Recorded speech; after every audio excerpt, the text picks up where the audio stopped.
So, like many of you, I'm using a very cheap dive knife, one of those frosh knives. The steel is very good when it's new, it cuts really well. But with use, it just stops cutting. And I've tried everything to sharpen it. Rough stones, really, good 1,000, 3,000 stones, sandpaper.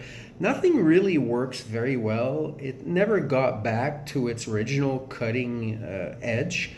And I do blame the cheap steel. I'm sure there's no real way of doing it correctly on this thing, and it's only $5. So you say maybe I should just buy a new one, but you know what?